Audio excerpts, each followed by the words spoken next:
bago mag-December 2023 ay inutusan sila na magpapalit ng peso to dollars. Ay, ito din pa rin talaga yun. 2 maleta na ang bawat maleta ay may nilalaman na 56 million pesos. Yun.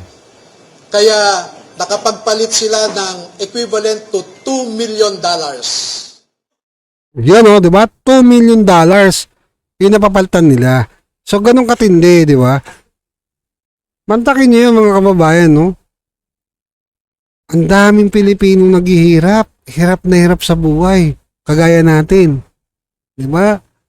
Laging namumblema sa bayarin. Di ba? Sa water bill, kuryente, di ba? Ang mahal ng bilihin. Pilit natin pinagkakasing gastos. Di ba? Sa isang araw. Tapos ganito yung ginagawa nila sa pera ng taong bayan. Ginamit nila yung pera ng taong bayan para may padala si PRRD doon. Yun ang lumalabas na ngayon. So, malinaw na. Diba?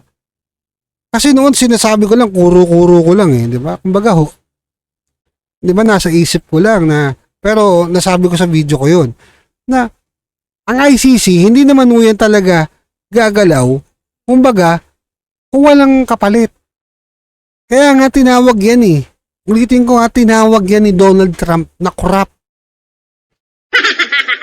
At kahit ang China ayaw sa kanila, ang Russia ayaw sa kanila, North Korea ayaw sa kanila, at ang daming bansang umaayaw sa kanila.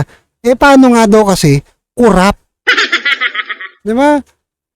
May lumabas pang ang issue niya na, ang sabi, nalulugi na daw yan eh. So, dito sila nakakuha ng tsansa kay PRRD na para makabangon, para kumita, para pumaldo. Ha? So, ito yung lumalabas na issue ngayon na hindi na natin may tatanggi at meron na nga naglabas na dahil sa pera. Kaya tandaan nyo mga kababayan na pag nagpalit ng presidente at si VP Inday ang nanalo at wala na silang mahihita, di ba? Wala na silang mahihita sa Pilipinas, titigil din yung mga yan.